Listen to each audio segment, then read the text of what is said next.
Hare Krishna, Krishna Krishna, Hare Hare, Hare Rama, Rama Rama, Hare Hare.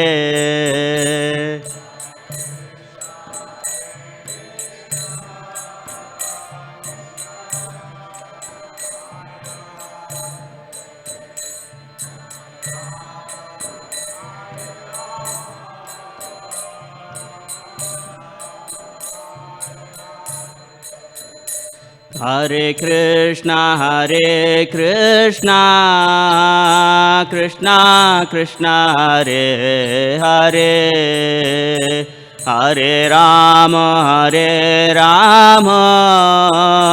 Rama Rama, Hare Hare.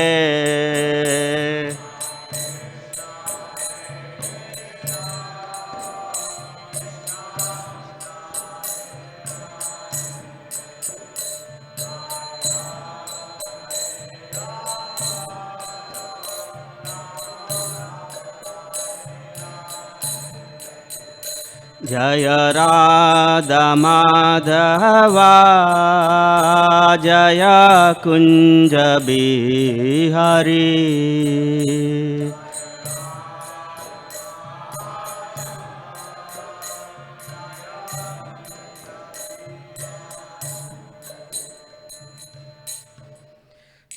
ग्रंथराज Shrimad Bhagavatam की जय, श्री प्रभुपाद की जय। ओम नमो भगवते वासुदेवाय।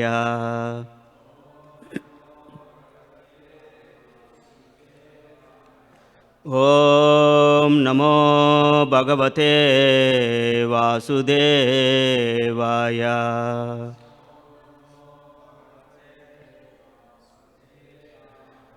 ओम नमो भगवते वासुदेवाय।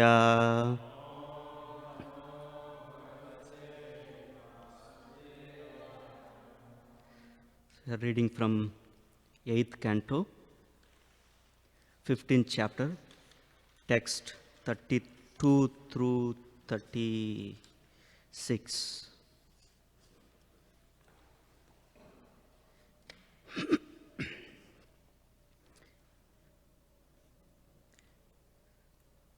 एवं सुमन्तिर अर्थास्ते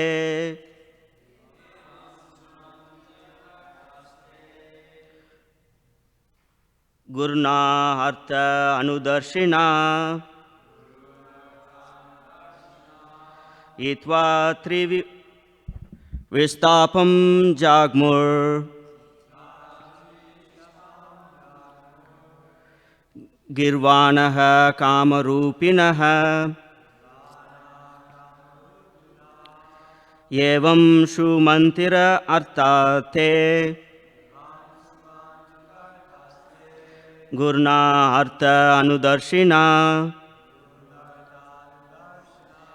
इत्वा त्रिविस्तापं जाग्मुर् गिर्वाण कामरूपिणा। एवं सुमन्तिर अर्थाते गुरुना अर्थ अनुदर्शिना इत्वा त्रिवितापं जाग्मुर् गिर्वाण कामरूपिणा।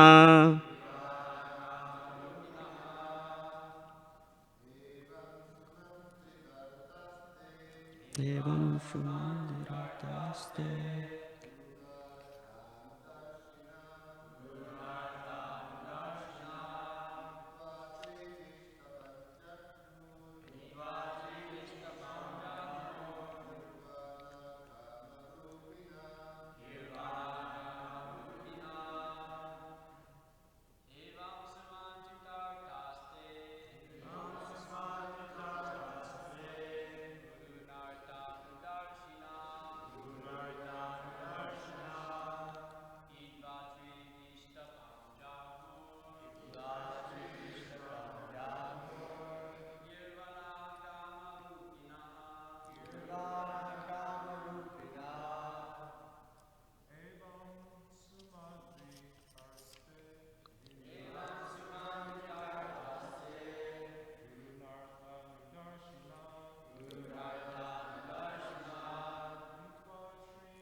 Evam, thus, Sumantirata, being well advised, Arthaha, about duties, they, the demigods, Guruna, by their spiritual master, Artha Anudarshina, whose instructions were quite befitting, Itva, giving up, Trivishtapam, the heavenly kingdom, Jagmu, went, Girvanaha, the demigods, Kamarupinaha, who could assume any form they liked. Translation by His Divine Grace Srila Prabhupada. Sukadeva Goswami continued, the demigods, being thus advised by Brahaspati for their benefit, immediately accepted his words, assuming forms according to their desire. They left the heavenly kingdom and scattered, without being absorbed by the demons. I'll also read the translation for following verses. When the demigods had disappeared, Bali Maharaj, the son of Virochana, entered the heavenly kingdom, and from there he brought the three worlds under his control.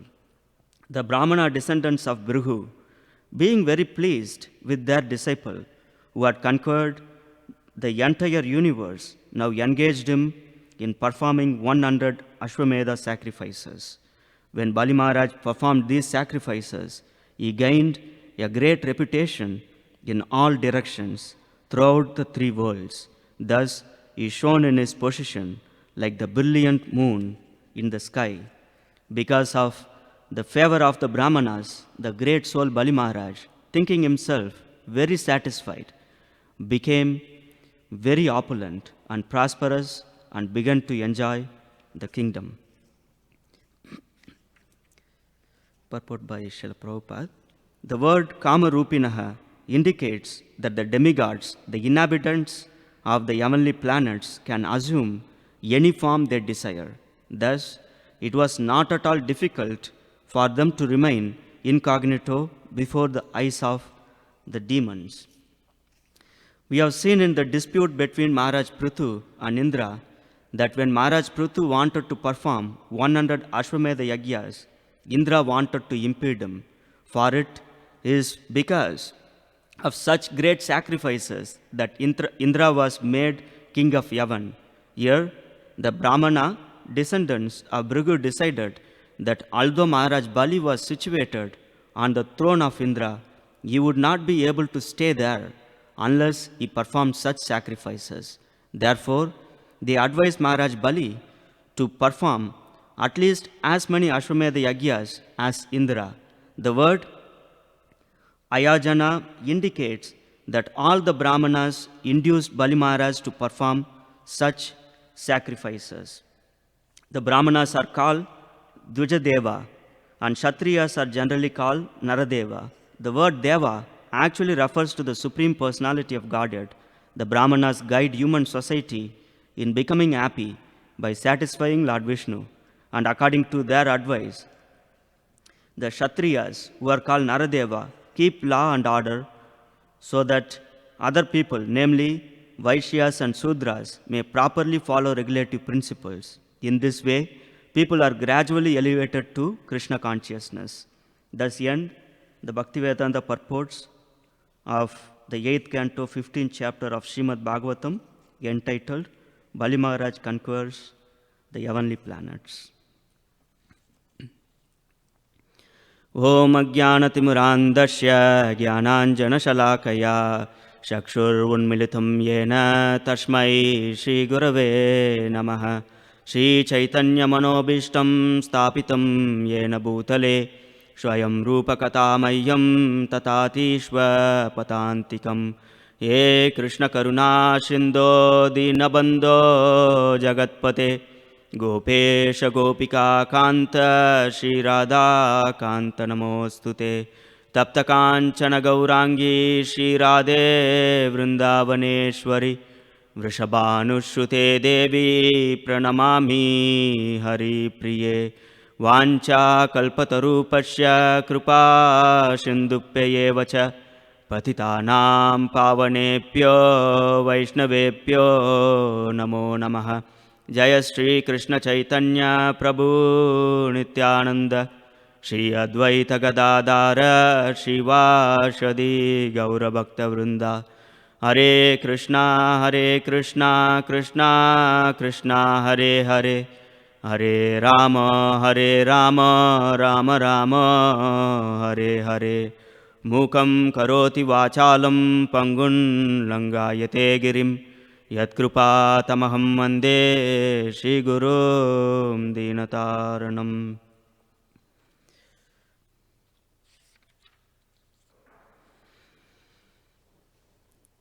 Such a like beautiful verse with so many different instructions for us to get inspiration from. We can maybe like briefly look at like couple of those points. So one of the in the first verse itself, it says that the demigods, being thus advised by Brihaspati for their benefit, immediately accepted his words.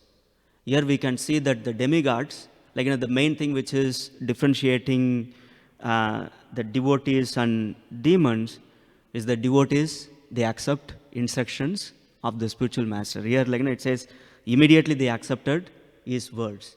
They did not ask, my dear spiritual master, wait for a minute. If we are going to leave the heavenly planet, what is the surety that we are going to get back? They did not argue, and they did not put forward any points. He said you have to leave. That is the best for you. They said yes, sir. They just left. So that is one thing. Here we can see how the demigods, they were very eager to immediately follow the instructions of the spiritual master without asking any or putting forward any counter arguments.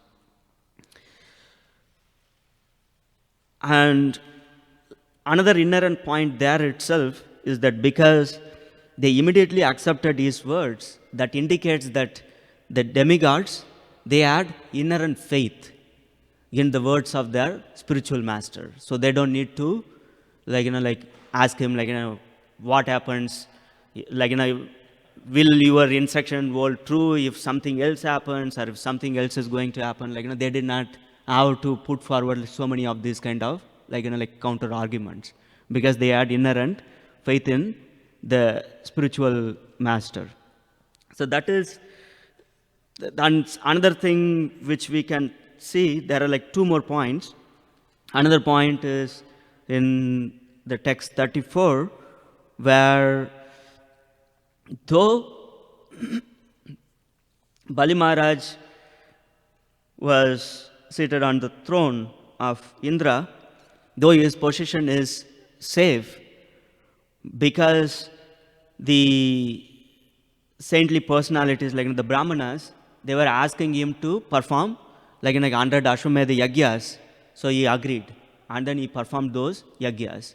So in essence, he was following the instructions of, he is getting guidance from the sadhus. So if we remember one thing which we almost in every class we hear, is that we always need to take guidance from Guru, Sadhu, and Shastra. So in this particular, this set of verses, Bali Maharaj is indicating how, he is taking, the demigods are, taking, instructions from the spiritual master. Here we can see, how Bali Maharaj is taking instruction from the, Brahmanas, the sadhus. That is, another thing, another point. And finally, in the last verse, it says, Bali Maharaj, thinking himself very satisfied, became very opulent and prosperous and began to enjoy the kingdom. So we don't need to, in essence, come up with our own plans. We don't need to, endeavor separately for being satisfied and all those. As long as we are going to follow the instructions of the spiritual master and sadhus, all the success is going to come to us. We don't need to, let's say, because in one class we might hear, okay, we need to be, very humble. So we don't need to, obviously, we need to, try to develop the quality of humility. I'm not saying that, we are not going to do that, but instead of, aiming for, okay, I need to become humble, I need to become grateful, I need to become this and that and whatnot, if we are going to, have complete faith in the spiritual master, and if we are going to follow the instructions of the spiritual master, all these qualities are going to be automatically developed. So we don't need to, endeavor separately.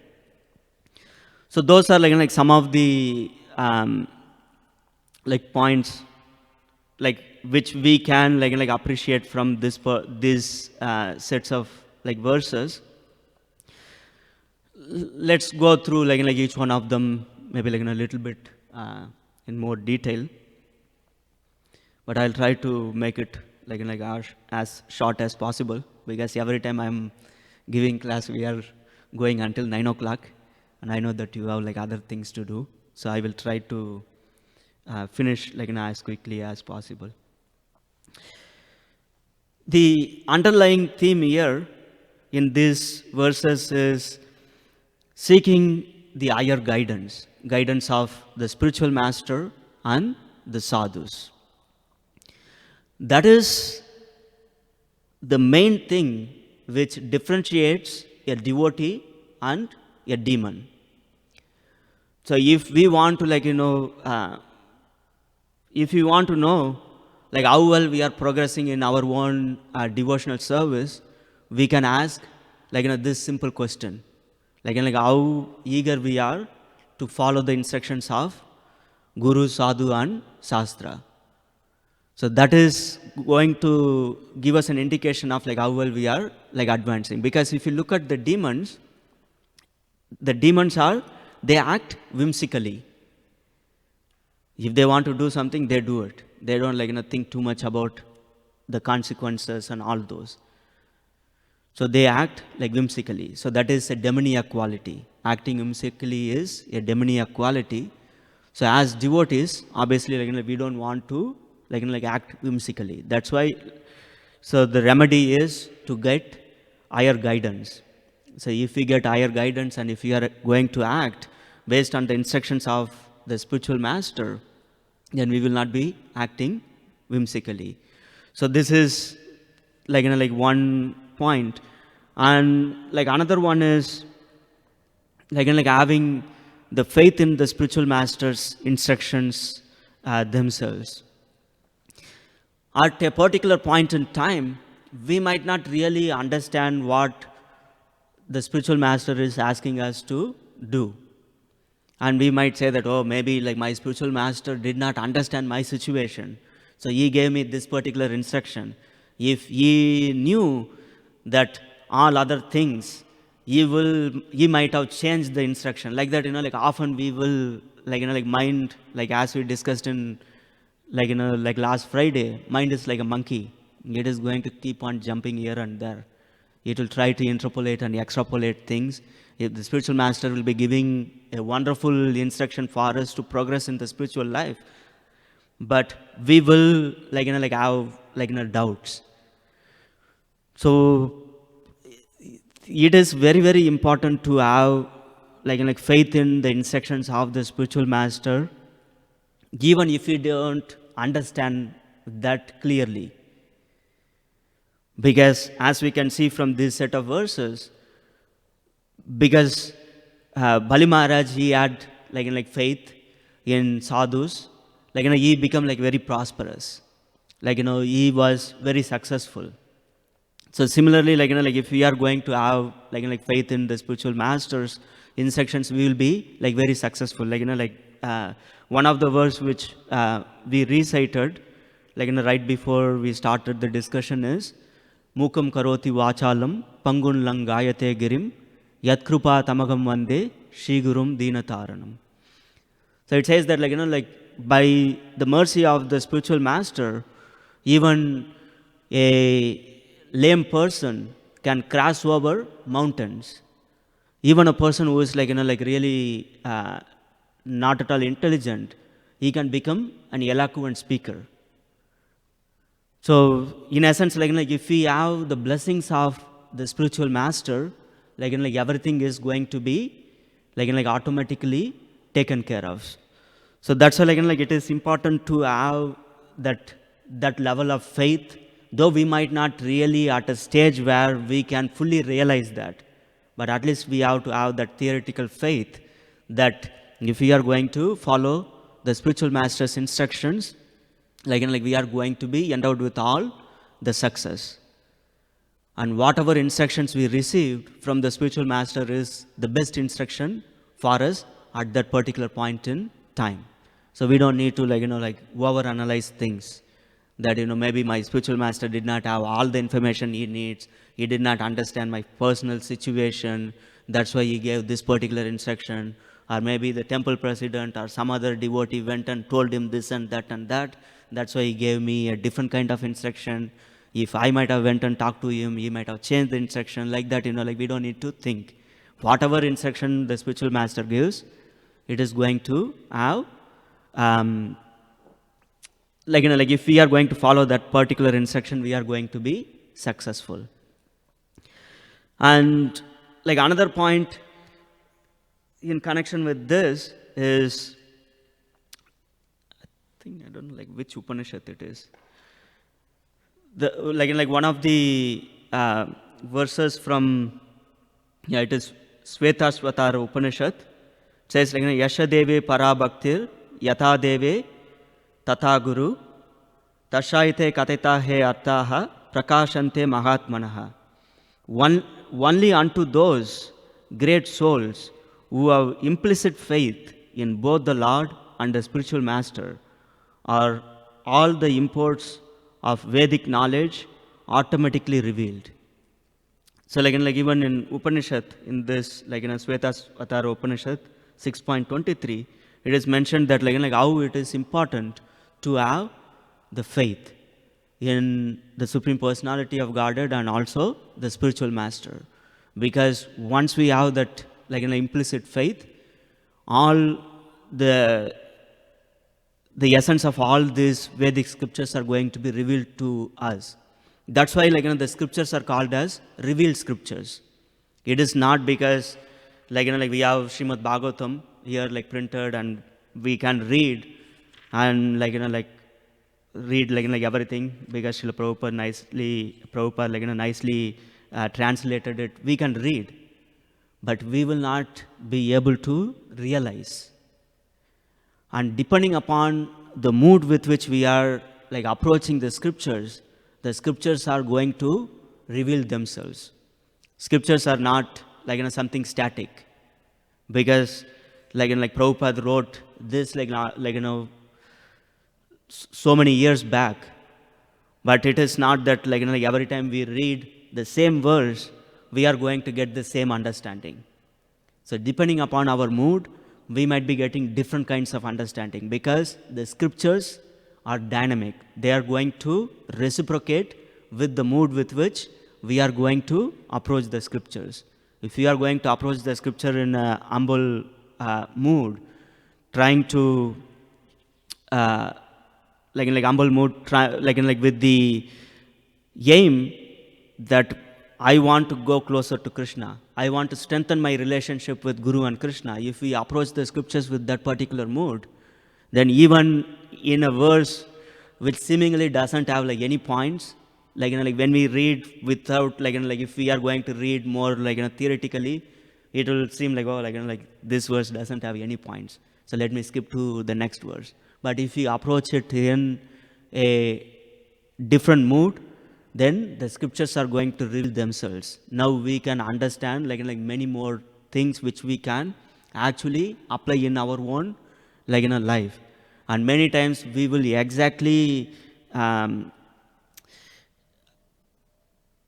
realize a point which is going to be like applicable to us at that particular point in time. We might be going through a particular difficulty in our own life, and like many times devotees share this, that if let's say like if devotees are in some kind of difficulty, they open like Srimad Bhagavatam, take any canto of Srimad Bhagavatam and open randomly like one page, and they read the purport, and whatever they are going through is explained in that purport, and whatever action they have to take is also explained in the purport. So in essence, like if we are going to approach the scripture with the mood of getting guidance, the scriptures are going to reveal themselves. So that is like another point, that we need to have that implicit faith in Guru, Sadhu and Shastra, and when we have that faith, we will be able to access the mercy which is embedded in the scriptures, which is embedded within the instructions of the spiritual master. And in many lectures, it is mentioned that the main thing which we need to tap into is the blessings of the spiritual master and sadhus. If we can tap into the blessings of the spiritual master and sadhus, we can very easily make advancement in our own spiritual life. And how we can get the blessings of the spiritual master? If we are going to follow the instructions of the spiritual master is going to be very easily pleased, and they are now we can obviously the spiritual master is giving us unlimited amount of blessings, but we can tap into those blessings if we can follow the instructions of the spiritual master. Then spiritual master is going to be pleased. And it is, I think in one of the earlier classes we did discuss that it is very, very easy to please the spiritual master. It is very, very difficult to please Krishna. It is very, very difficult to please Krishna, but it is very, very easy to please the spiritual master. So for us, the only way to please Krishna is by pleasing the spiritual master. And because it is very easy to please the spiritual master, we need to try our best to please the spiritual master so that we can get access to this descending mercy, so we can progress in our own devotional life. So it is something like this. If I think in the last class we discussed about this briefly.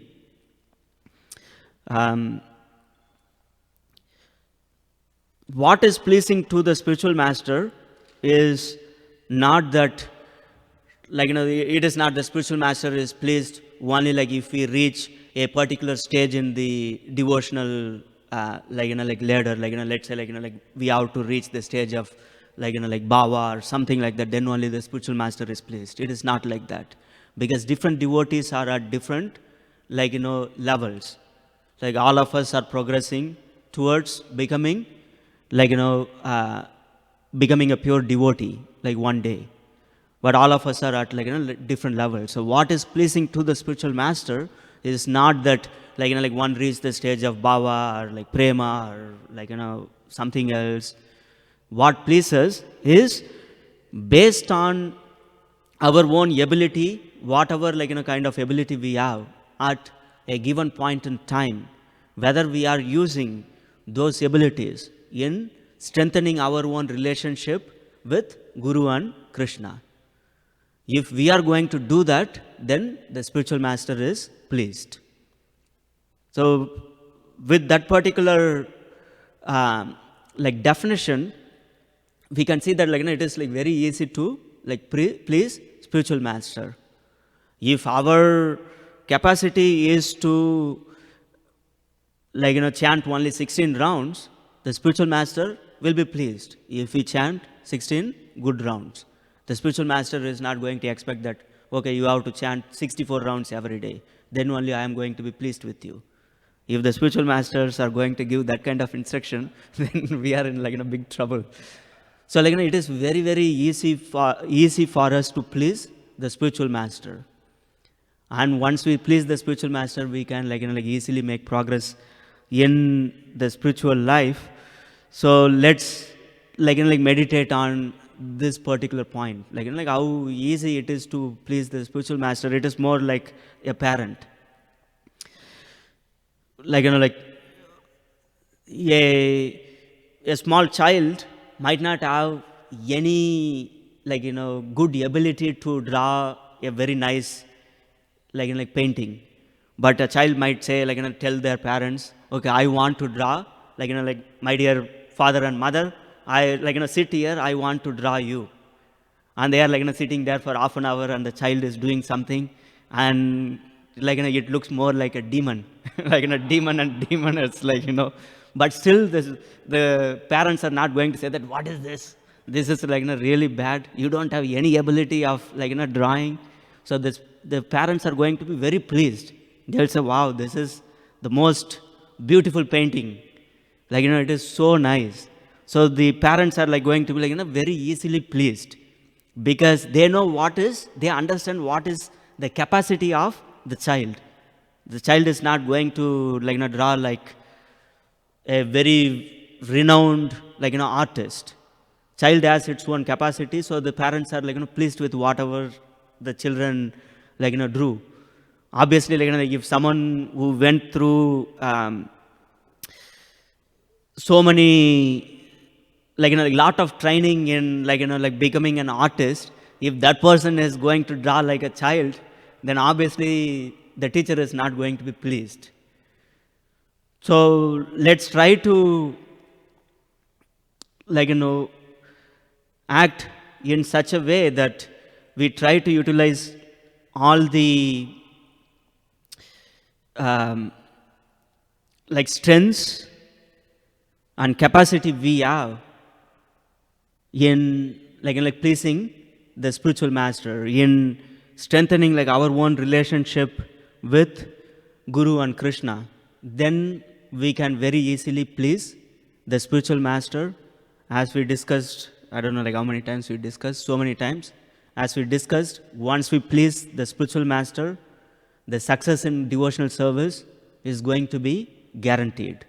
So we don't need to, like, think too much, or, like, like, I'm not able to understand all these scriptures and that and this and whatnot, because as we discuss in this verse, like, Yashadeve Parabhaktir, everything is going to be revealed if we have the faith in the spiritual master. We don't need to have, like, any other endeavor.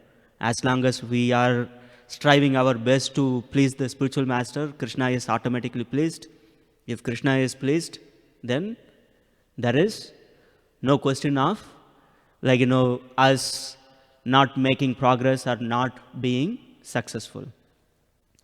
So I will, like, stop here and see whether there are any discussions. If there are any discussions, Subal Prabhu will, like, like answer the questions, and also Krishna Archana Mataji.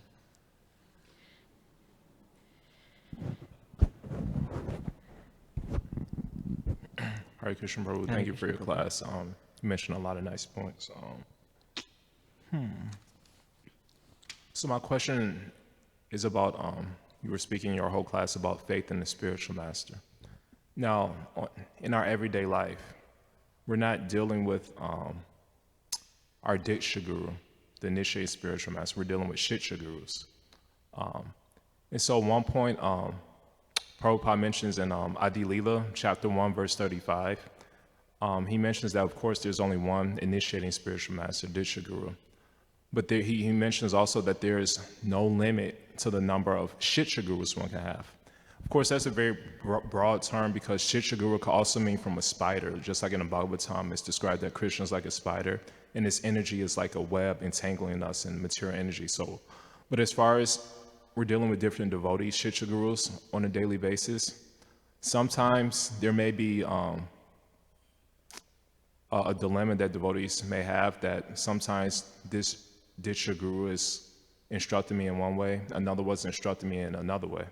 And there may be some contradictions, and sometimes the feeling is over the years. I remember one devotee actually told me that they felt that their God brothers and sisters, even though they didn't say it, but they got the feeling that, you know, if you listen to anyone other than your Diksha Guru, then you're not following. And then that's also one extreme, but one extreme could be that if you do listen to a lot of Shiksha Gurus, you may become faithless.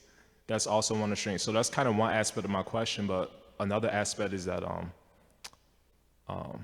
there may be a feeling of, okay, if I disobey this one, I'll be displeasing. If I disobey this Diksha Guru, I'll be displeasing. But one thing I realized about Prabhupada's and Bhaktisiddhanta's life is that they also had God brothers. Now, Bhaktisiddhanta and Prabhupada, they had devotees, disciples who succeeded, and disciples who, from an external point of view, didn't succeed, although you're always successful in Krishna consciousness in ultimate sense. Now, sometimes Prabhupada's God brothers, or even Bhaktisiddhanta's antagonists, they may say, okay, if you listen to a spiritual master that's not bona fide, you'll fall down. And so we see disciples of Bhaktisiddhanta fall down, disciples of Prabhupada fall down. And so someone who's hearing that being like, oh, yeah, they may be right. Prabhupada or Bhaktisiddhanta is not falling down. So there's so many dilemmas when you're speaking about faith in the spiritual master that it could be very like a smoothie of instructions. It's like, okay. And just because their disciples fall down, my understanding is that if a disciple doesn't properly take the medicine, that's not the doctor's fault, the spiritual master's fault, but it's the disciple's fault.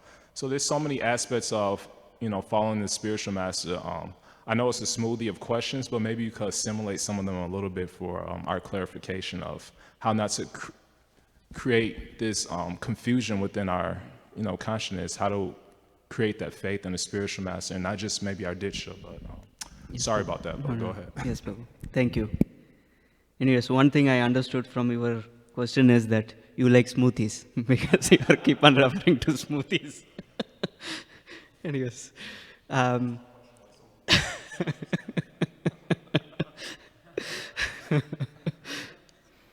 so, anyways, the Guru Tattva is very, very, like difficult, topic, because it is so deep, and I am not, realized or qualified to discuss about this. But because you asked the question, let me share, at least my understanding. Maybe Mataji or Prabhu can, add more points. So, based on my understanding, it is, though, the point you said about, having multiple Shiksha Gurus is valid, but we need to be very careful. It is something like this.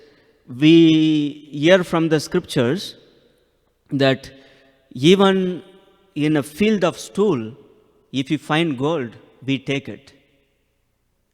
But it doesn't mean that we have to go to all the stool field and then keep on looking for gold. So that is one point. That the main thing is that it is not necessary that we have to get instructions from so many different people. At the same time, it doesn't mean that one has to only get instruction from like one specific person, like in this case, Diksha Guru. But being said that, we have to get the permission and blessings of, if we want to get Shiksha from someone, it has to be through the agency of the Diksha Guru. Because I like a particular aspect, it doesn't mean that I go by myself and reach a particular devotee and say that teach me this. And then I like some other aspect from this particular devotee, I reach this devotee and ask this devotee please teach me that. It is not that independently we go and try to get instructions from multiple devotees. Because though the principle of devotional service is the same, depending upon the mood of a particular devotee, they can change the details. And if we are going to hear a particular instruction from, let's say, a Siksha Guru, which is going to undermine the instruction of Diksha Guru, then we are going to be in trouble. And it is we need to be in essence very, very careful, because we can get instruction from everyone. Obviously, many of these instructions are going to be valid instructions. It doesn't mean that we have to actively seek out to get instructions from everyone else. So, a good principle is to have one or two authorized, one or two Shiksha Gurus who are authorized by the Diksha Guru for guiding us in our own personal life. If we don't have the luxury of interacting with the Diksha Guru personally and getting personal instructions, for many of us, we might not have that kind of luxury. So that means we have to get instructions from this Siksha Guru. But any kind of instructions we get from anyone, the litmus test is going to be, is this particular instruction going to strengthen my own relationship with Guru and Krishna? If answer to that particular question is maybe or no, then you don't act on that particular instruction. At the end of the day, we want to strengthen our relationship with Guru and Krishna. And though we might be hearing instructions from devotees and all of them are valid, typically you get instructions from a person who is going to have personal relationship with you. So you cannot come and get instructions from me or someone else. So someone has to really know who you are, what is your strength, what is your weakness. So unless someone is going to really understand your own strengths and weaknesses, instructions are not going to be, instructions will look more theoretical. So we can say that all of us need to hear 24 hours a day about Krishna. It is an absolute instruction. If I am going to give that particular instruction to someone who is materially attached, they will not be able to follow that. That's why we have devotees who are going out and working, and by doing all this things, and then when they get their salary and donating it to the temple or using it in the service of Krishna, they are going to become slowly purified. Then they can come to a stage where they will be able to chant and hear about the glories of Krishna 24 hours a day. But we cannot artificially say that, oh, okay, everyone from now onwards renounce everything and hear about Krishna 24 hours. Though it is not that the instruction is not valid. Instruction is an absolute instruction, it is valid. But are we in a state, are we at a stage where we will be able to implement these instructions? A bona fide spiritual master who knows our own strengths and weaknesses, they will take the same instruction, but they might change the details a bit so that we can follow the instructions. And again, the strength to follow the instructions of the spiritual master is already invested in those instructions. So, like, because the spiritual master is going to tailor make the instruction for us, then it is going to be much easier for us to follow the instructions. And because we are following the instruction, the spiritual master is going to be pleased. Because spiritual master is pleased, Krishna is pleased, then we are going to be successful. Otherwise, the instructions are going to be like very broad. Though they are like valid instructions, we might not be able to follow. We might be able to follow for a short period of time. After that, we cannot like follow it properly. Then we will not get the like full benefit. So it is very important to have just like a handful of Shiksha gurus, like one or two or something like that, not so many, because more people we have, there is going to be more confusion at the beginning stages. So when we are like advanced devotees, like when we become advanced devotees, then like we can get instructions from like different devotees. Then we will not be like sidetracked and all those. But when at the initial stages, it is very important to not get instructions from so many devotees, because it is going to undermine it might undermine our faith in the principal relationship, and our progress in the devotional service is going to be mainly dependent upon that principle, our strength with that in that particular relationship, because that is where we are like getting the energy from, to mercy from, to progress in the devotional service. So that's why we need to be very careful. So anyways, there are so many more things which can be said about this topic, but I will just stop here and see whether Prabhu or Mataji can add any additional points.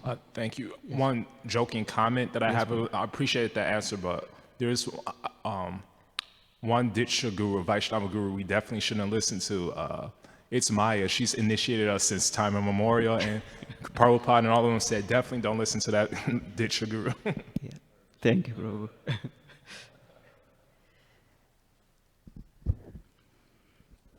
Thank you, Prabhuji. I think you answered very nicely. Although I can add three things, I think. Once Prabhupada just shows the mood towards, your spiritual master, that once some disciples were going and to some of his god brothers and started to, follow some of the god brothers of Srila Prabhupada. And for Prabhupada was, he actually became emotional in terms of, for him, the relationship with his spiritual master was so profound that that it was unthinkable to actually sort of leave the shelter of his spiritual master and search for some other shelter.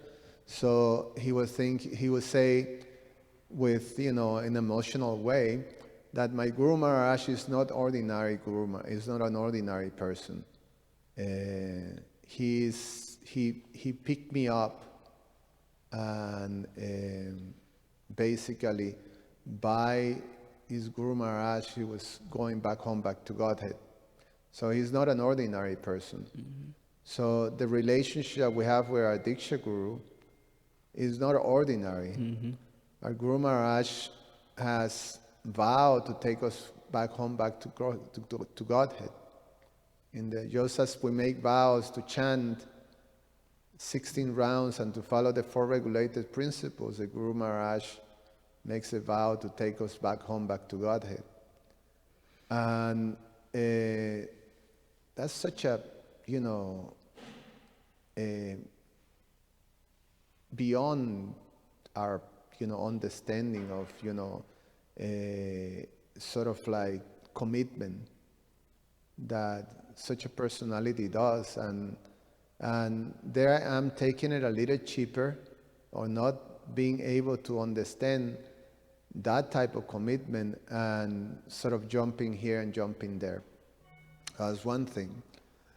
Another thing is that in situations, even in our Vaishnava lines, there are sometimes Shiksha gurus become the prominent guru. But as you explained, it have to be in quite connected to the Diksha guru. It cannot be necessarily, it cannot be against the wishes and the desires and of the Diksha guru. So things are very much connected. They're all pretty connected.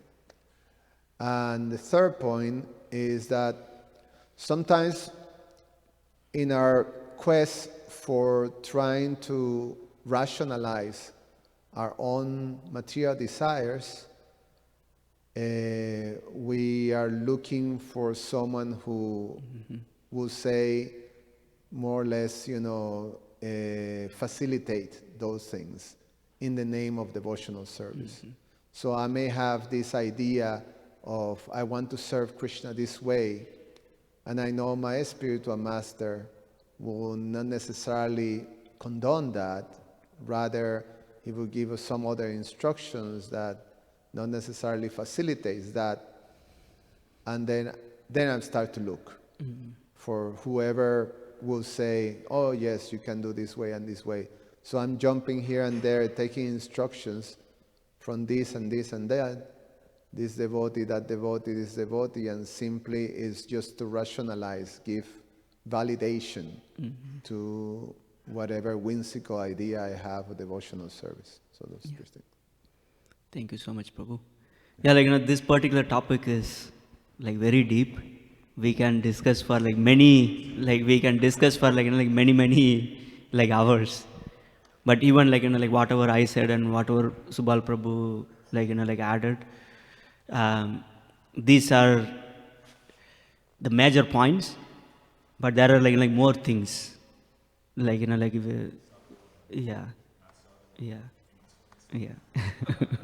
Yes, Prabhu. Thank you for your class, Prabhu. Thank you, Prabhu. Some thoughts that came to my mind that is kind of an indicator of our position is naturally we're, like you said, the devotees, they're taking guidance, whereas the demons are acting whimsically. And we have this culture of taking shelter of seniors. And when one has this mood of humbly taking shelter, we can see that our seniors, like our Diksha gurus, our Shiksha gurus, they're not giving instructions out of self-interest. They have our best interest in mind. So when we're taking shelter of these people, then naturally we're progressing very nicely. And I think the indicator, whereas the complete extreme is where you can just pick and choose different instructions in order to act in the way that you were going to act anyway. And I think the indicator where that might be creeping in could be a sense of duplicity. So we are getting different instructions at different times. But if we know that our Shiksha gurus and our Diksha gurus, they have our best interest in mind. So at every point we should be completely honest with them. And then they can properly guide us. But if we start, the whimsical attitude comes in when we start being a bit duplicitous in our communication and in our activities. So that's just something that came to mind. Yeah, thank you, Prabhu. Very nice point. Actually, yeah, especially I like the in the initial point where you mentioned that how the spiritual master has our own best interest. Because if let's take a minute and think about what the spiritual master is getting out of this particular relationship. We just most of us, we might use the spiritual master as more like the like dumping ground for like all our problems. Like go and tell Maharaj, I have this problem, this devotee chastised me, this devotee did this to me, this devotee did not smile at me, and something happened, whatever it is. We try to dump all the problems. And think about the spiritual master. We are not the only one who is dumping our problem. There are like hundreds of devotees. Everyone is going and keep on dumping problems. So taking disciples is more like taking trouble, like for them. But they are still very much interested in making sure that we are going to like go closer to Krishna. Our relationship with Guru and Krishna is strengthened so that we can become a pure devotee one day. They take like lot of inconveniences by hearing all these problems and that and this and whatnot. So it is like very like nice point like which you made. They only like have our own like interest in mind. They don't have like any other motivation. They don't want it is not that spiritual master is taking disciples so that the spiritual master will say do this, and many people will be doing that. Most of the times the spiritual master will say do this, and no one does it. But still they are trying to guide us so that we can progress in our own spiritual life. And I also like the point about being honest with the spiritual master. One of the important aspect of developing relationships is having the faith that the other person is not going to judge us. Like having that full conviction.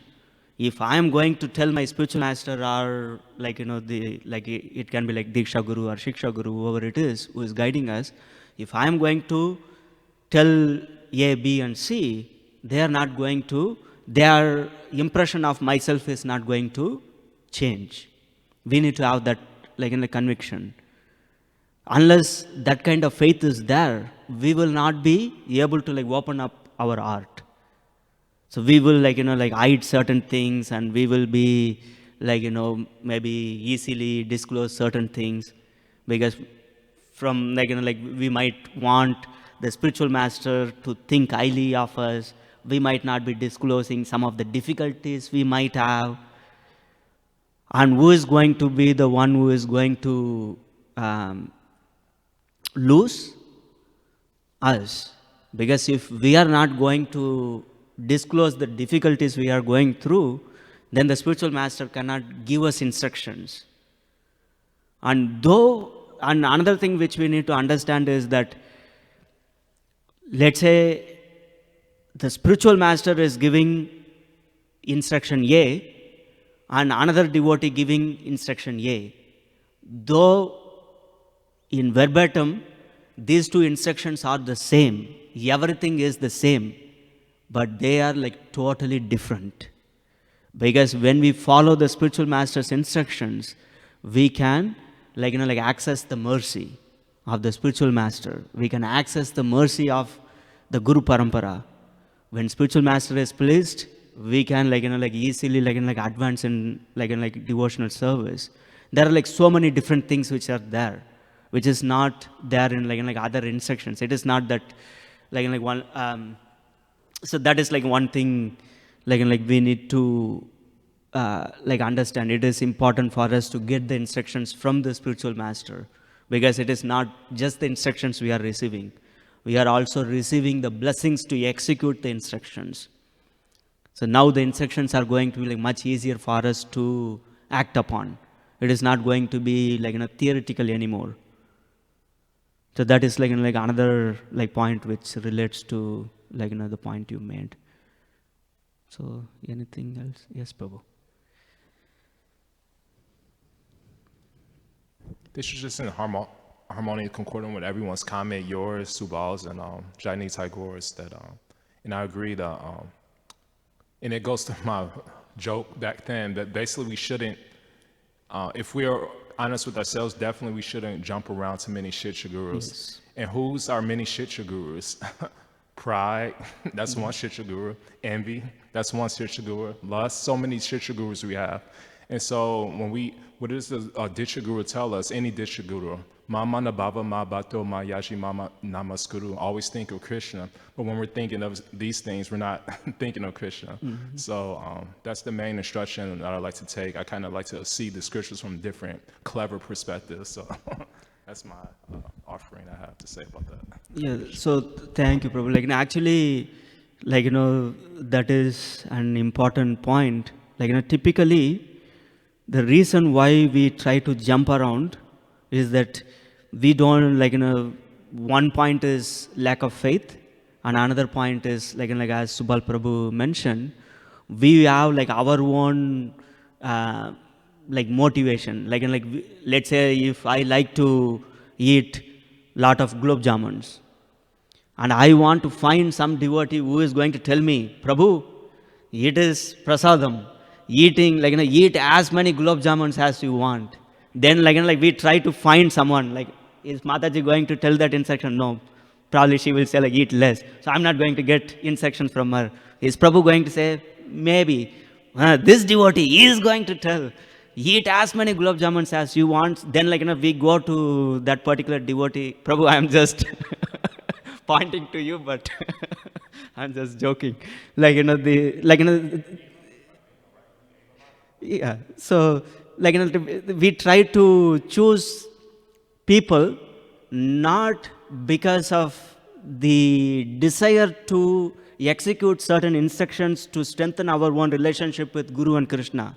We have our own personal motivation because we are attached to certain things, and we try to get instructions and we try to justify. So that is one reason. And second reason is, we don't, if we try to get instructions from multiple devotees, it indicates that we don't have the faith in the main person who is actually guiding us. And as we know, what is the initial stage of devotional service? We need to have faith. If we cannot even put proper faith in one person, is there any hope for us to progress in spiritual life? No. That's why it is very, very important to make sure that any instructions we get outside of the spiritual master has to be authorized by the spiritual master, himself or ourselves. We cannot just keep on randomly choosing, because I like one instruction from this devotee, another instruction from this devotee, something else from devotee C, and add all of them together and make a khichdi out of it. Then our devotional life is going to be a khichdi. We will not make any proper progress, because it undermines even the first principle of first stage of devotional service. We need to have proper faith. And if you try to do so many different things which is going to undermine that faith, then our devotional life is going to be not that good. Again, as I mentioned, this is I don't know, very, very deep topic. I mentioned that I will try to stop early, but we are already I don't know, probably you have any other point or anything else? Mataji, you have anything to add? Prabhu? Okay, thank you so much for tolerating whatever I shared. Thank you so much. Grantaraj Srimad Bhagavatam ki jai, Srila Prabhupada ki jai.